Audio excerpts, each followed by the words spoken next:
magandang gabi pong muli sa inyong lahat. Tayo po ay magpapatuloy sa ating araw-araw o gabi-gabing ginagawang pag-aaral. Pansamantala po, ako po ang mag-discuss ngayong gabing ito. Si Pastor Claude ay nagpapagaling pa sa kaniyang trang tuta. Yan. So tayo po ay magpapatuloy. At ang ngayong paggabi ay ating sisimulan ang kabanatang 62 or chapter 62. Yan. At ito nga po ay hindi naiiba doon sa nilalaman ng chapter 61. Halos kapareho ng nilalaman, mayroon lamang pagkakaiba na nakaunti. Okay, so tayo po muna ay magsimula sa pamamagitan ng pananalangin. Samahan po ninyo ako. Muli po, Panginoong Diyos, maraming salamat sa gabing ito, sa iyong patuloy na pagsama at pagkakaloob sa amin ng oras at ng panahon na kami ay makapagpatuloy sa pag-aaral. Salamat po sa maayos na koneksyon ng internet at sa mga kasama namin na nakikipag-aral sa amin. Patuloy mo kaming samahan, patuloy mo kaming gabayan sa gabing ito. Ikaw po ang maging sentro ng aming talakayan at ikaw rin po ang magturo sa aming lahat. Maunawaan namin ang mga bagay na ito, Panginoon. Sa pangalan ng Panginoong Hesus. Amen. Amen. Okay, so ayan, tayo nga po ay nasa ika-62 kabanata ng aklat ni Propeta Isaiah. So tayo ay 4 na kabanata na lang. Chapter 63, 54, 65, and 66. At graduate na tayo sa sa aklat ni Isaiah. Medyo mahaba-haba ang panahon ng ating ginugol sa pag-aaral ng aklat na ito. Sana ay matandaan pa ng bawat isa yung lahat ng kabanata. Pero sa pagtatapos natin ay magkakaroon tayo ng recall, ng review sa mga nilalaman ng kabanata para hindi natin totaling malimutan. Okay. Magandang gabi, Sister Ana. Salamat at naandyan ka ngayong gabing ito. Bago pa tayo magtalakay sa chapter 62, hayaan po muna ninyong i-review po itong chapter 61, yung kabuuan ng chapter 61. Kasi ito po ay hindi siya masyadong nalalayo sa tema. At kagabi ay hindi rin ako nagbigay ng closing part doon sa chapter 61 kasi meron tayong Reflection Sunday. Kaya lang ayon sa aking kaalaman at nalaman ko ay mawawala na pala ata ang ating Reflection Sunday kasi wala na raw pong uma-attend. Ayan. Nangyayari po, nagbobulahan lamang si Pastor Claude at si Pastor Nanding kaya hindi na rin, no? Hindi na rin daw itutuloy. So daily devotion na rin yata ang gagawin. So depende na po yan kay Pastor Claude. Siya po ang magdidesisyon na dyan. Okay, ang chapter 61, balik-aralan natin ito. So ito ay tumutukoy o nagpapahayag ng mensahe ng banal na pagpapanumbalik na nagpapahayag na ang Mesiyas o ang tinatawag nating the Anointed One o sabi sa Tagalog ay pinahira ng Espiritu ay nagdadala ng mabuting balita sa mga mahihirap, nagpapagaling ng mga pusong sawi at nagpapalaya ng mga bihag. Nangangako itong ipagpapalit ang abo sa kagandahan at ang pagdadalamhati sa kagalakan na nagbibigay ng kapangyarihan sa mga mananampalataya na maging mga puno ng ensina ng katuwiran at muling itatayo ang mga nasirang komunidad. Lagi naman dalawa ang tema na ating pinag-uusapan dito. Una, yung literal theme doon sa aklat ni Isaiah na tumutukoy sa pagpapalaya sa mga Israelita buhat sa kanilang pagkabihag doon sa Babylonia. At yung practical application na tinatawag nating result of the images or the accomplishment, the fulfillment of the images, ito yung buhay ng mga mananampalataya o ng mga hintil na sa ating kasalukuyang panahon ay nanampalataya at kumilala sa Panginoon. So dito sa chapter 61, ang binabanggit dito, ililigtas or panunumbalikin ng Diyos ang mga Israelita buhat doon sa kanilang sitwasyon na mabigat na pagkabihag sa Babylonia, kalungkutan, kahirapan at kung ano-ano pa. Dadalhin doon sa pagpapanibagong buhay, panunumbalikin sa kanilang bayan sa Jerusalem at muling pagpapalain ang kanilang buhay. Mayroon tayong mga natutunan doon ang mga terminology like yung substitution buhat sa kahirapan papunta sa kagandahan, yung reversal of their situation. Dati sila ay mga alipin na pinapahirapan. Pagdating ng chapter 61, pag nangyari na itong tinutukoy dito, sila ngayon ang magiging amo o yung mga hintil ay maglilingkod sa kanila. Ngayon, ang mga tema na tinalakay sa chapter 61, una yung misyon ng Mesiyas o ng Kristo. By the way, the word Christ is similar to the word Messiah or anointed one or the chosen one. Yan po. So, yan po yung katawagan sa Panginoong Hesus dahil siya ang gumanap ng gawain ng pagiging Mesiyas. Ang pangalan pong Kristo ay hindi kasama sa original na pangalan ng Panginoong Hesus. Ang pangalan lang po niya ay Jesus. Tapos yung Kristo yun yung kanyang katawagan. Sa panahon ng Biblia, sa Bagong Tipan, wala pa pong apelyido ang mga tao. Ang naging apelyido nila ay yung kanilang ministeryo. Ayan. Tumutukoy itong chapter 61 dun sa misyon ng Panginoong Hesus na bilang Mesiyas. Kaya tinawag siyang anointed one, siya yung pinili at itinalaga na maging tagapagligtas. And then tinalakay din dito yung kaaliwan at pagpapanumbalik. Yung magiging kaaliwan sa mga Israelita matapos silang mapalaya from 70 years of captivity sa lugar ng Babylonia at pagpapanumbalik sa kanilang buhay. And then yung muling pagtatayo at pagpapanibago ng kanilang buhay. Totally ay parang total revolutionary changes ang nangyari sa kanila. Yung dating kaapihan, kahirapan ng kanilang naranasan ay biglang nabaligtad.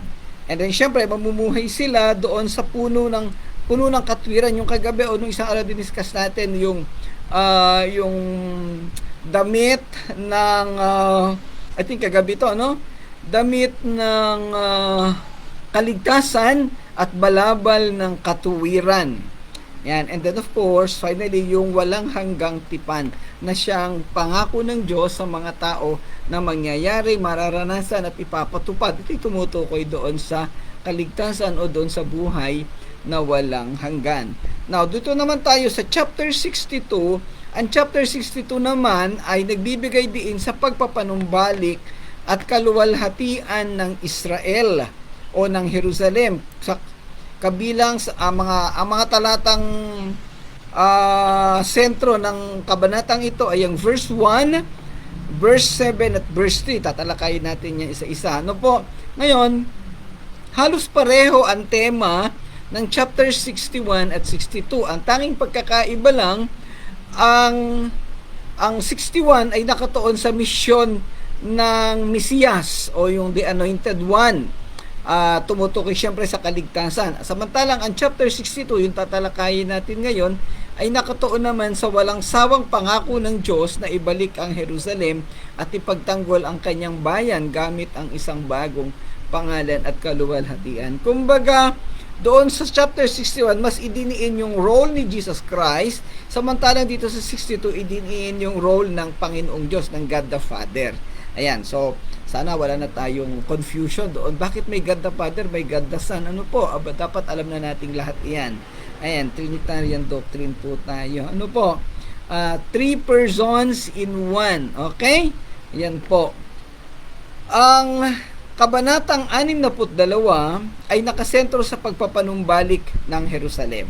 Laman ng kabanata ang propesiya ng pagpapanumbalik ng bayang pinili ng Diyos na tinitiyak na ang Diyos ay hindi magpapahinga hanggat hindi sumisikat ang kaniyang katuwiran bilang liwanag. Definitely, sa pamamagitan ng mga pangungusap na ito, kung ano ang plano ng Diyos, kung ano ang kaniyang binanggit o ipinangako ay siguradong mangyayari no matter what. Kaya nga yung Philippians chapter 1 verse 6, ang sabi doon, tinitiyak ng Diyos na mangyayari ang kaniyang ipinangako o tatapusin niya ang kanyang sinimulan sa mga taong kanyang pinili hanggang sa kanyang muling pagbabalik. Kaya mga kapatid, tayong mga nakikinig sa gabing ito at nakikipag-aral sa atin, kung ikay totoong mananampalataya, well, naniniwala ako na kung yung lahat ay mananampalataya, Kung nakakaranas ka man ng kabigatan o kahirapan na parang hihinto ka na, huwag kang hihinto kasi hindi yan kalooban ng Panginoon. Hinahayaan lang ng Panginoon na maranasan natin yung kabigatan para tayo turuan, iangat ang ating pananampalataya. Pero sa dulo nitong lahat ng ito, siguradong naandiyan ang Diyos at dadalhin tayo sa katuparan ng kanyang pangako sa atin. Pero syempre, we have a role. Meron tayong role na gagawin. Dahil kung totoong tayo mananampalataya, hindi tayo dapat magwawalang bahala sa ating tungkulin bilang Kristiyano, bilang born-again Christian, bilang mananampalataya. Nakakalungkot po dahil sa kapanahunan ngayon, dahil sa kahirapan yata ng mundo o kung anumang sitwasyon, minsan nauuna natin yung mga personal nating pangangailangan o yung mga personal nating kagustuhan. Marami sa ating kapanahunan na walang panahon sa Panginoong Diyos. Walang panahon sa pagsamba, walang panahon sa pag-join sa mga ganitong gawain, walang panahon sa prayer meeting o kung ano-ano pang mga gathering sa church. Okay lang sana kung may valid reason. Kaya lang minsan ang dahilan ay personal na kagustuhan. Nakakalungkot po ang ganong sitwasyon dahil hindi nakakatuwa. Siyempre, nakakalungkot. Alangan naman nakakalungkot tapos nakakatuwa rin. Nalulungkot po ang Panginoong Diyos sa mga ganong bagay. At ito pong ating pag-aaral na ito ay patuloy na nagpapaalala sa mga tao na magbigay tayo ng panahon sa Panginoon. Kasi darating ang panahon na baka hindi na mahusap ang Diyos sa atin dahil sa ating kapabayaan. Dapat hindi natin ito makakalimutan. Sabi nga ni Tim, yung kapartner natin doon sa 13 Martires, ang sarap pukpukin sa ulo ng mga taong ito. Naghirap ang Panginoong Hesus, namatay sa krus, ilinibing, muling nabuhay, samantalang sila ang inuuna pagmahal na araw ay langkwatsa kung saan pumupunta. Hindi man lamang magkaroon ng panahon na magnilay-nilay. Well, yun po ang tema na binabanggit din natin dito. Ano po? Bagamat may pangako ang Diyos sa ating lahat, pero tatandaan po natin, meron po tayong responsibility. There is sovereignty of God, but we Christians have our own responsibility or accountability. Huwag po nating pababayaan yung part natin. Well, pag pinag-aralan mo, theologically, ang mga taong nagpapabaya ay baka talagang walang Kristo sa puso. Baka sila ay na-amaze lamang na, maganda ang itinuturo, maganda ang sinasabi ng Bible, dyan tayo, makinig tayo, sumama tayo. Personal na motivation lamang. So mga kapatid, itong mga binabanggit ko na to, itong tema ng ating pag-aaral, this is a test of our sincerity, a test of our faith. Po, para maunawa, para talagang i-assist natin ang sarili natin. Sabi nga, search me, O God. Lord, totoo ba akong Kristiyano? Lord, totoo ba akong nanampalataya sa iyo? Kasi kung ako'y totoo, bakit tila nawawalan na ako ng gana? Parang tila tinatamad na ako mag-aral ng salita ng Diyos, tinatamad ng mag-devotion o kung ano-ano pa. Mga kapatid, ito po'y binabanggit hindi para tayo masaktan. Sabihin niyo po sa ibang tao pa, kasi ito po ang trabaho ng pastor, ito po ang gawain namin na magpaalala. Masakit ang katotohanan, pero ang sabi nga, ang katotohanan ay siyang magpapalaya sa atin. Kung gusto nating maranasan yung buhay na walang hanggan, magbigay tayo ng panahon sa Panginoon dahil yan po ang sinasabi sa ating mga pag-aaral. Ayan, salamat po. Yan po yung naisingit ko lamang. Kasi napakaganda ng pangako ng Diyos. Napakaganda ng kanyang sinasabi, ng kanyang plano sa ating lahat. Nakakahiya naman sa Panginoon na sa ganda ng pangako niya, tayong mga tao ay wala man lang tayong kaunting malasakit sa kanya. Hindi man lang tayo nagbabasa pa kaya tayo ng Bible, nananalangin pa kaya tayo, kung ano pa. Baka masyado tayong abala sa mundo, nakakalimutan ang Panginoon. Okay, ang chapter 62 ay mayroong pangunahing tema na binabanggit dito. By the way, hindi ako magdi-discuss ng anumang verse sa gabing ito. Introduction lang po ang i-discuss ko. Bukas o sa mga susunod sa Huwebes, kasi Miyerkules pala bukas, Sa mga susunod na araw ay saka natin pag-uusapan ang mga verses. Ang Isaiah 62 ay mayroon lang pong 12 talata. At ito iisa ang tema at ito'y magbibigay ng katotohanan sa mga pangako niya sa atin. So ano yung unang tema? Pagpapanumbalik at katuwiran. Ang kabanata ay nagsisimula sa isang deklarasyon ng pangako ng propeta na ipagtanggol ang Sayon hanggang ang kaniyang katuwiran ay sumikat ng maliwanag. Ito'y nagpapahiwatig ng pangako ng Diyos na ibalik ang Jerusalem at ang mga tao nito na tinitiyak na ang kanilang kaligtasan ay magiging malinaw sa lahat ng mga bansa.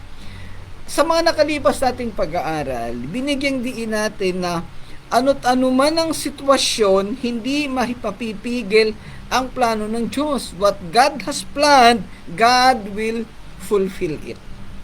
Ano man ang mangyari. Kasi siya ang may hawak ng mundo, siya ang lumikha ng mundo. Minsan tayong mga tao, pag nagplano, hindi natin natutupad, hindi natin nagagawa. But this is God who planned for everything. At ang maganda nito, ang laman ng plano ng Diyos ay sa ikabubuti nating mga tao na totoong nakipag-isa o nakipagnanampalataya sa Kanya. The same way sa Israel, nakita natin yung kasaysayan. Sila'y naging masama, sila'y sumamba sa Diyos-Diyosan, nag-asawa ng ibang lahi, tinalikuran nila ang Diyos. At dahil dito, sila ay nabihag sa Babylonia. Pero pagkaraan ng ilang panahon, yung learning situation nila, sila'y ibinalik ng Diyos sa Jerusalem. At sabi sa chapter 61, na iba ang kanilang sitwasyon. So dito, yung tema ng pagpapanumbalik, papanumbalikin ng Diyos ang kasaganaan, kagandahan, at ang katuwiran. Kaya nga doon sa pagtatapos ng chapter 61, ginamit yung salitang cloth of righteousness at robe o cloth of salvation and robe of righteousness. Ayan po. So mga kapatid, huwag tayong magpabaya, ating hawakan ang pananampalataya natin sa Panginoong Diyos. Pangalawang tema, isang bagong pagkakakilanlan, new identity. Sabi sa 2 Corinthians 5:17, ang sino mang nakipag-isa kay Kristo, isa ng bagong nilalang. Wala na ang dating pagkatao, ito ay bago na. Pinalitan na. Pag sinabing may bagong pagkakakilanlan, hindi na tayo hintil, hindi na tayo makasalanan. Tayo ay isa ng bago. Tayo ay anak na ng Diyos. Nung Sunday, naalala ko, dinidiscuss ko, sa John 8:44, ang ating ama ay ang dyablo. Pero dahil tayo nanampalataya, ang sabi sa John 1:12, ang sino mang tumanggap at nanampalataya sa Panginoong Hesus ay binigyan ng karapatan na maging anak ng Diyos. So nagkaroon tayo ng bagong ama at kasama nito bagong pamilya. We have a new identity with Christ. Hindi na ako si Dom, ako na ay anak ng Diyos. No po? Kaya dun sa lumang tipan, very common yung pag ikay nakipag-isa ka sa Diyos, binibigyan ka ng bagong pangalan. May ilang karakter na binigyan ng pangalan. Si Abraham dating Abram, naging Abraham nung siya ay naging Hebreo. Sino pa ba? Si Jacob naging Israel. Si Sarah ay naging Sarah. At marami pang iba. Ano po? Ibig sabihin, binigyan ng bagong pagkakakilanlan or identity. Ikaw kapatid, ano ang iyong identity sa kasalukuyang panahon? Ano yung pagkakakilanlan mo? Ikaw pa ba yung dati na madumi, makasalanan? Sana hindi na. Ayan. And then of course, pangatlong tema, yung banal na pangako. Ang kabanata ay nagbibigay diin sa walang humpay na pangako ng Diyos sa kaniyang bayan na nagsasaad na hindi siya magpapahinga hanggang sa maibalik ang kanilang katuwiran. Grabe ito, ano? Hindi napapagod ang Diyos. Tayong mga tao, pag napagod ng konti, tulog muna ako, pahinga na ako, hindi na muna ako makikinig ng devotion. Makikinig na lang ako ng recording. Papanoorin ko na lang ang recording kasi pagod na ako. Pero ang Diyos, hindi siya hihinto hanggat hindi na ibabalik ang kanilang katuwiran. Nakakahiya naman sa Panginoon, siya na nag-iisa lang siya at hawak-hawak niya tayong lahat. hindi niya hahayaan na mapahiwalay tayo sa kanya. Ang statement, hindi siya magpapahinga hanggang sa maibalik ang kanilang katwiran. Ay tayong tao minsan sobra-sobra tayo sa pahinga. Ayan. Alam po ninyo,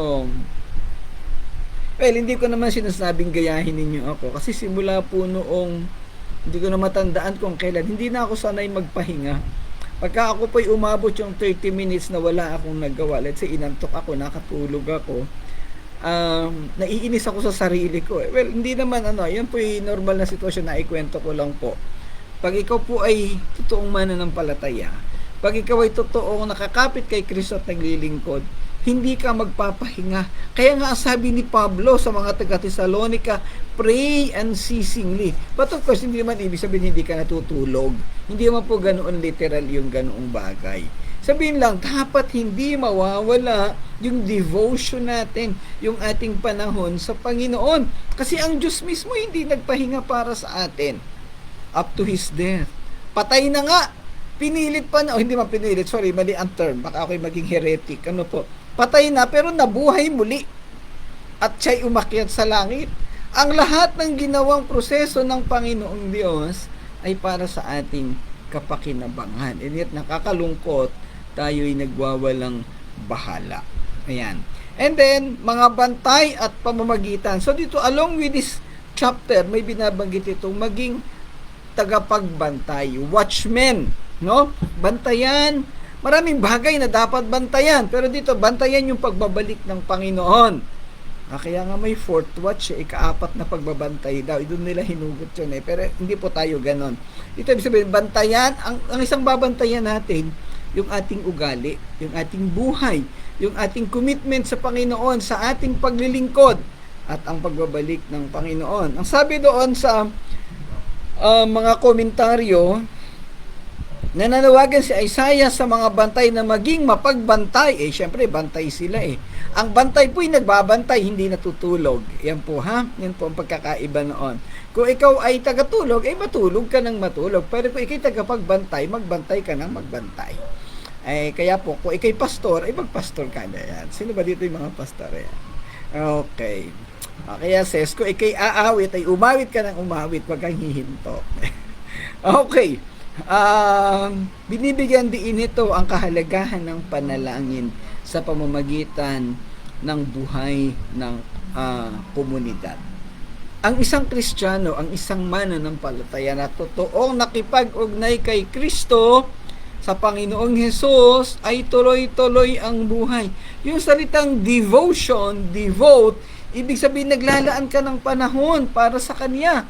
Alam niyo po, sa totoo lang, nalulungkot ako dahil yung dating panahon na ang dami natin sa devotion, puro square doon nung tayo na sa video call pa, ang daming nagpa-participate, nangawala na silang lahat. Hindi ko naman hinuhusgahan yung mga nawala.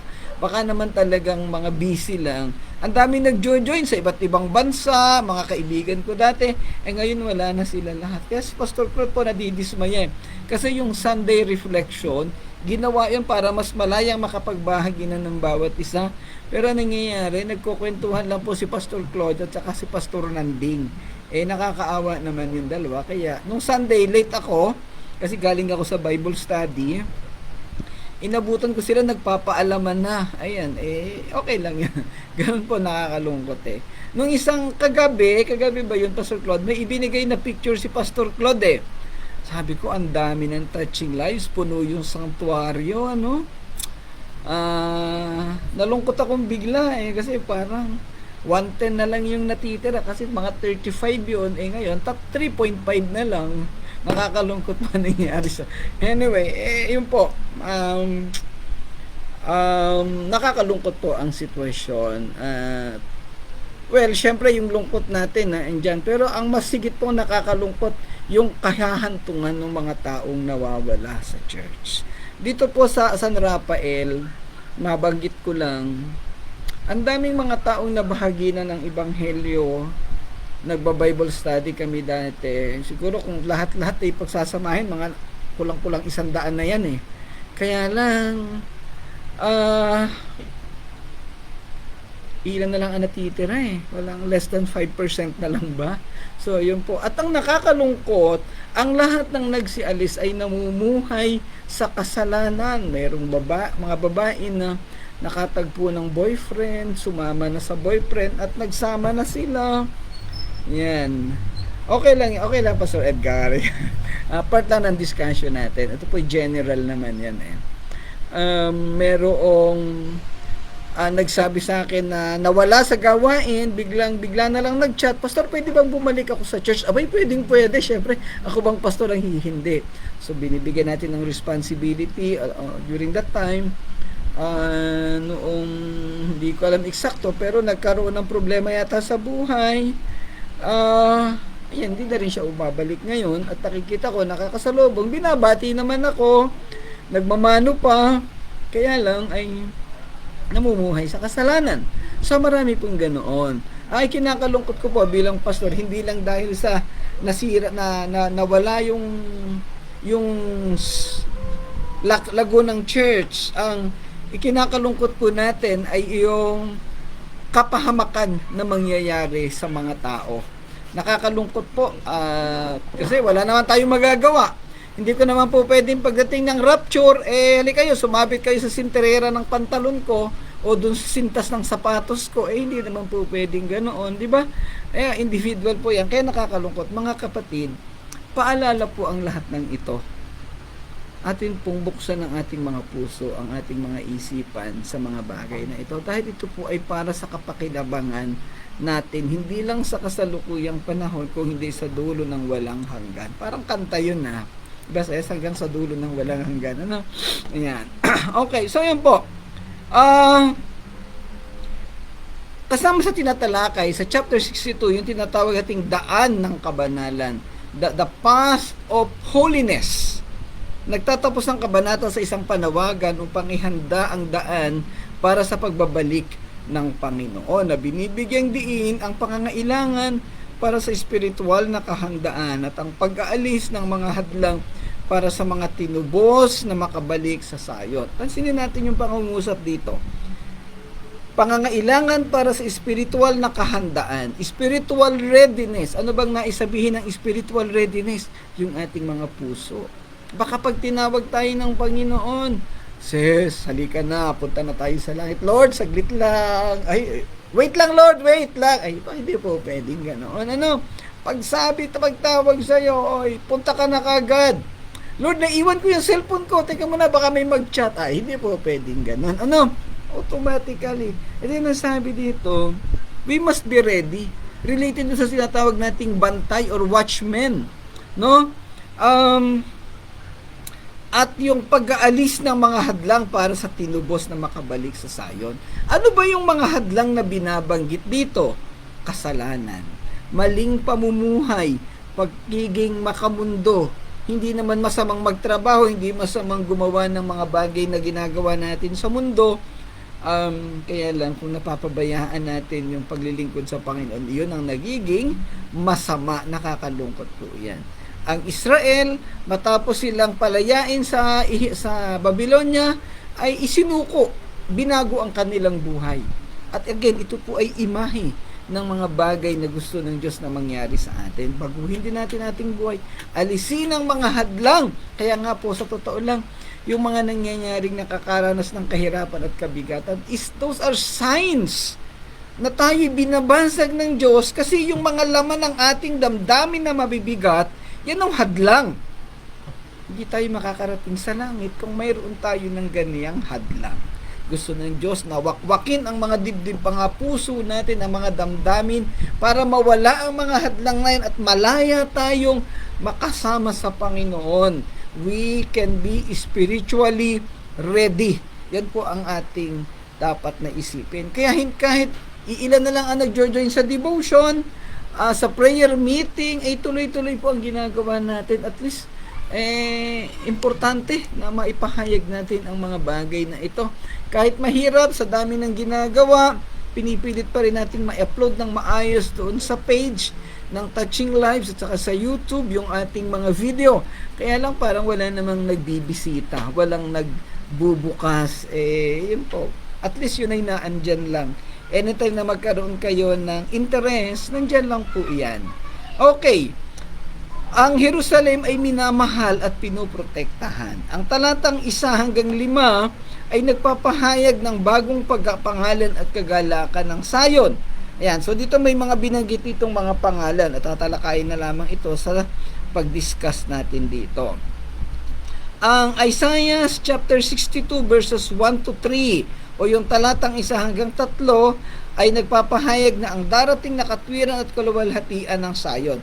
Definitely mangyayari, magaganap ang kaluwalhatian sa Sayon o yung sa Jerusalem. But again, alam nating lahat na sa ating kapanahonan, itong Sayon o itong Jerusalem, ito yung church, ito yung pamilya ng mga mananampalataya. Ayan.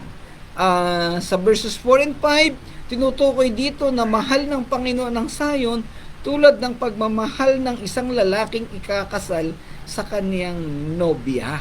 Ayan, dito matatalakay ng konti dito yung preparation of the bride o yung babaeng ikakasal. At saan-saan man sa buong Biblia, lagi nang tinatalakay yung pagmamahal ng lalaki sa babaeng ikakasal, sa kanyang magiging asawa. Yung lalaki tumutukoy sa Panginoong Hesus at yung bride, yung ikakasal, yung church o yung iglesia. Mga kapatid, mahal tayo ng Diyos. Ang problema, tayo ay minsan hindi nagmamahal. Ang sakit sa isang taong nagmamahal na hindi na ibabalik ang iyong pagmamahal. Ano? Sis, ano yun? Masakit ba dibdib mo, sis? Ayan po, yun po ang totoo. Pero ang Panginoon nasasaktan din siguro. Ano? Ayan. Verses 6 to 9, nangangako ang Panginoon ng proteksyon sa Sayon. Proteksyon! Hindi lang basta tayo minahal ng Diyos.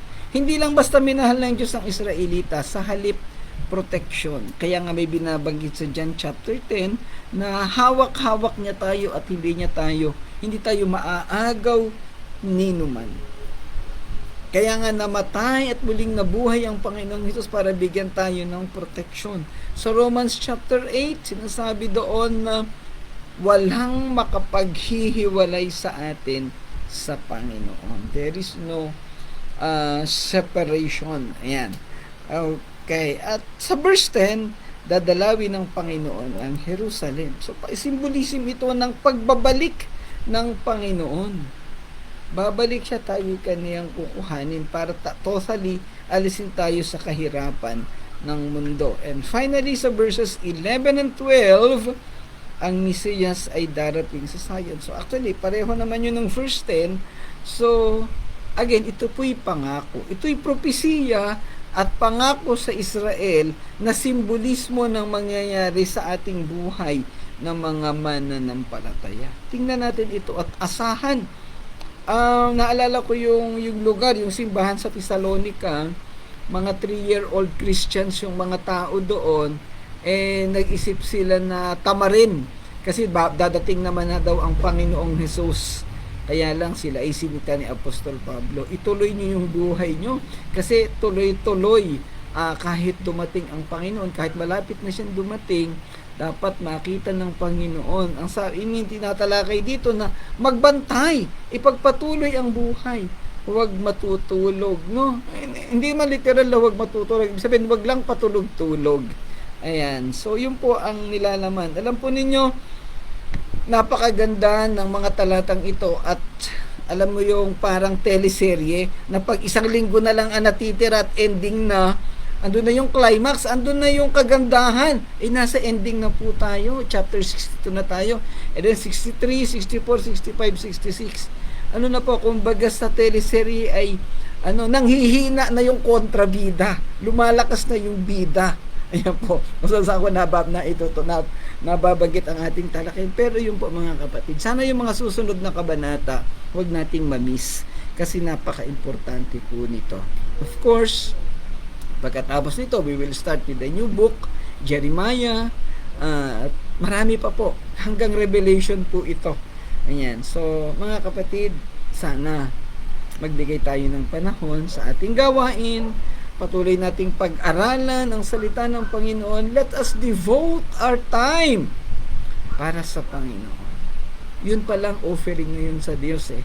Yun palang ay pagpapakita na ikay tunay na binago, na ikay karapat-dapat na tawaging anak ng Diyos.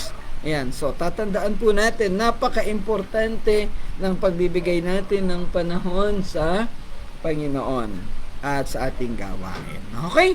So salamat po sa inyong lahat. Hanggang doon lang po tayo. Bukas probably verses 1 and 2 o kaya 1 to 3. Sa Thursday po pala. Sorry po. Kasi bukas ay prayer meeting po natin.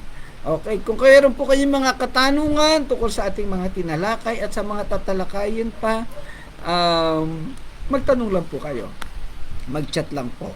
Kung meron kayong mga na-miss na mga talakayan, updated po ang ating Facebook page. Na-upload ko na po hanggang huling talata ng chapter 61. Maya-maya or bukas, naka-upload na rin po itong video ng discussion ngayong gabi. At kung ayaw nyo po sa Facebook, kung wala kayong Facebook account o ewan kung meron bang walang Facebook account, meron din po tayo sa YouTube. Ilalagay ko po ulit sa GC yung ating mga link. Okay, salamat po mga kapatid sa inyong pagsama sa gabing ito. Pagpalain po kayo ng Panginoon. Tayo po'y magwakas sa panalangin. Ama naming Diyos na dakila sa lahat, salamat po sa gabing ito, sa iyong pagsama, sa pagbibigay mo ng kalakasan upang kami ay makapag-aral ng iyong salita. Gabayan mo kami, Panginoon, at patuloy na samahan sa gabing ito sa pamamahinga. At bukas po magkaroon kami ng panibagong energy, strength, kalakasan upang nakapagpatuloy ng buhay paglilingkod sa iyo. Bigyan po ng tunay na paggaling at kaayusan si Pastor Claude sa kanyang karamdaman. At kung mayroon pang ibang may dinadalang sakit, physical, emotional o kung anuman, Panginoon, ikaw po ang humawak sa kanila at magturo ng mga bagay na dapat na gawin. Salamat po, dakilang Diyos. Ito po kami panalangin sa pangalan ng Panginoong Jesus. Amen. Amen. Okay, salamat po mga kapatid. Pagpalain kayo ng Panginoon. God bless everyone. To God be the glory.